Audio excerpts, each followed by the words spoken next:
নমস্কাৰ মই ডক্টৰ প্ৰিয়ংকা দেৱী এগৰাকী গ্ৰাম্য চিকিৎসক লগতে PhD ইন সোশিয়াল ওয়াৰ্ক আজি আমি কথা পাতিম প্ৰেগনেন্সিৰ 25 নম্বৰ সপ্তাহৰ বিষয়ে আৰু আমি শিকিম যে এই সময়ছোৱাত আমাৰ শৰীৰত কি হলনি হয় আমাৰ শিশুটিৰ কি হলনি হয় আমি কি কৰা উচিত আৰু হবলগীয়া দেউতাকসকলে কি কৰা উচিত এই সময়ছোৱাত আমাৰ গৰ্ভাশয়টো আমাৰ নাভিৰ পৰা ওপৰত আৰু যিডাল আমাৰ বুকুৰ মাজৰ হাড় আছে যিডালক ষ্টাৰ্নাম বুলি কয় তাৰ একেবাৰে শেষৰ অংশটোৰ পৰা আৰু নাভিৰ পৰা ঠিক মাজৰ অংশলৈকে গৰ্ভাশয়টো বাঢ়ি যায় হয় আমাৰ ওয়েট গেইন হোৱা আৰম্ভ হৈ যায় গতিকে এই সময়ছোৱাত প্ৰায় সংখ্যক মহিলাৰ আমি অলপ ডিপ্ৰেছনে দেখা পাওঁ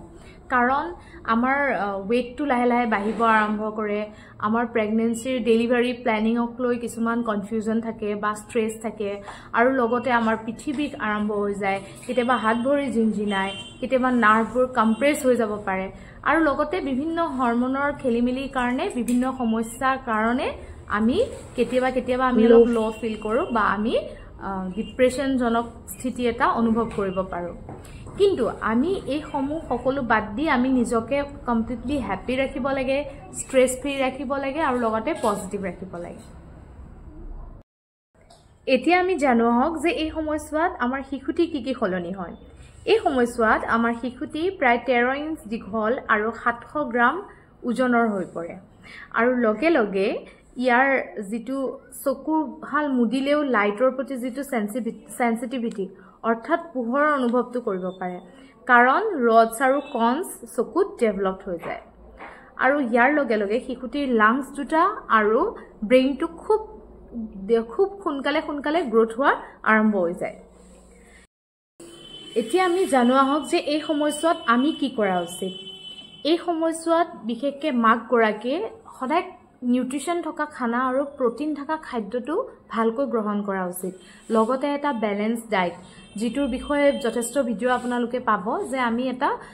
ব্যালেন্স আহাৰ গ্ৰহণ কৰিব লাগে যিটোৱে আমাৰ শৰীৰক সব ফালৰ পৰা নিউট্ৰিশন প্ৰভাইড কৰে আৰু এইটো খুবেই ইম্পৰ্টেন্ট আপোনালোকে হয়তো শুনিছে যে ইমান কম বয়সত হাৰ্ট এটেক আহিছে ইমান কম বয়সত বিপি বাঢ়িছে ইমান কম বয়সত সুগাৰ হৈছে সো এই সকলোবোৰৰ এটা হাইপোথেসিস আছে দ্য বাৰ্কাৰ হাইপোথেসিস যেটো the fetal origin of adult disease so এইটো দ্য বাৰ্কাৰ হাইপোথেসিসটো এজন এপিডেমিওলজিষ্টে প্ৰথম উলিয়াইছিলে যে এইটো কেনেকৈ হয় যেতিয়া যিসকল তেওঁ কৈছিল যে যিসকল শিশুৰ আপোনাৰ গৰ্ভত থাকোতে ওজনটো যথেষ্ট কম থাকে তেওঁলোকৰ খুব কম বয়সত হাইপাৰটেনশন ডায়াবেটিস হাৰ্ট ডিজিজ এইবোৰ হোৱাৰ চান্সেস থাকে আৰু এইটো কিয় হয় চাওক এইটো কমপ্লিটলি ডিপেন্ড কৰে মাকৰ খাদ্যাভ্যাস আৰু ষ্ট্ৰেছৰ ওপৰত আৰু ইয়াৰ লগতে কেতিয়াবা যদি আমাৰ প্লাসেন্টাখন ফৰ্ম হওঁতে ভালকৈ ফৰ্ম নহয় যেটো কাৰণে ব্লাড ফ্লোটো ভাল নহয় তেতিয়াও হ'ব পাৰে কিন্তু এই প্ৰসেসটো মেইনলি হে আমাৰ যিখিনি প্ৰেগনেন্সি ডিউৰেচন সেই সময়খিনিৰ ওপৰত ডিপেন্ড কৰে এতিয়া চাওক আপোনালোকক মই বুজাই দিছো যে দ্য বাৰ্কাৰ হাইপোথেসিসটো আসলতে কি হয় যে আমাৰ শিশুটিৰ গ্ৰোথ কেনেকৈ হয় শিশুটিয়ে প্লাসেন্টাৰ পৰা যিডাল কৰ্ড থাকে সেইফালে ব্লাড সাপ্লাই এটা পায় নিউট্ৰিশন পাই থাকে কিন্তু বিভিন্ন সময়ত যদি মাকে ভালকৈ খাদ্যাভ্যাস নকৰে বা খাদ্য গ্ৰহণ নকৰে বা নিউট্ৰিশন ভালকৈ নাপায় ষ্ট্ৰেছ লয় তেতিয়া সেই ব্লাড সাপ্লাইটো কমি যায় শিশুটিক যিখিনি ব্লাড লাগে সেইখিনি নাপায়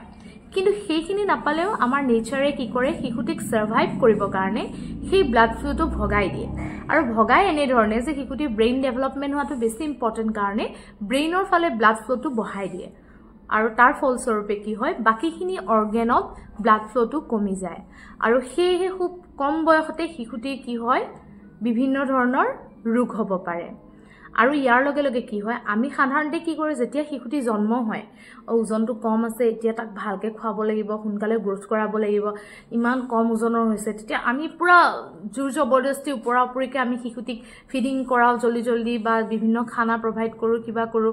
তাৰ গ্ৰোথটো ভাল কৰিবৰ কাৰণে কিন্তু এইটোৱে কি কৰে শিশুটিক মেটাবলিক ডিস্টাৰবেন্স আনি দিয়ে আৰু যাৰ ফলস্বৰূপে বহুত কম বয়সত শিশুটিৰ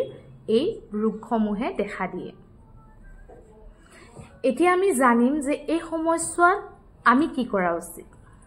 গতিকে আপোনালোকে নিশ্চয় বুজিছে যে এই সময়ছোৱাত মাকগৰাকী মানসিক আৰু শাৰীৰিকভাৱে ষ্ট্ৰং হ'বৰ বাবে আমি প্ৰপাৰ ডায়েট নিউট্ৰিশ্যন আৰু যিমান পাৰে তৰল পদাৰ্থ সেৱন কৰিবলৈ আমি উপদেশ দিব লাগে আৰু লগতে শেষত আমি ক'ম যে এই সপ্তাহত দেউতাকসকলে কি কৰা উচিত হ'বলগীয়া দেউতাকসকলে চাওক এই সময়ছোৱাত যেহেতু মই ক'লো যে আপোনাৰ মানুহগৰাকী অকমান স্ট্ৰেছ ফিল কৰিব বেক পেইন হওক বা বিভিন্ন ধৰণৰ জিনজিননি ফিল কৰিব গতিকে তেওঁক আপুনি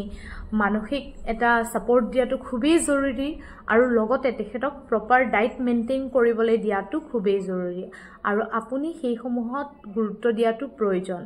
যাতে শিশুটিৰ ওজনটো কম হৈ জন্ম হয় পিছত শিশুটি ৰোগীয়া নহয় আজিলৈ ইমানতে আহিছো আৰু এই ভিডিঅ'টোত আমি শিকিলো এই সময়ছোৱাত আমি কি কৰিব লাগে আমাৰ কি সলনি হয় শিশুটি কি সলনি হয় আৰু আমাৰ হ'বলগীয়া দেউতাকসকলে কি কৰা উচিত গতিকে আজিলৈ আহিছো পুনৰ এটি ভিডিঅ'লৈ লগ পাম আৰু ভিডিঅ'টো যদি সহায়ক বুলি ভাবিছে তেতিয়াহ'লে আপোনালোকে শ্বেয়াৰ কৰি দিব লাইক কৰি দিব আৰু চেনেলটো সাবস্ক্ৰাইব কৰিবলৈ নাপাহৰিব ধন্যবাদ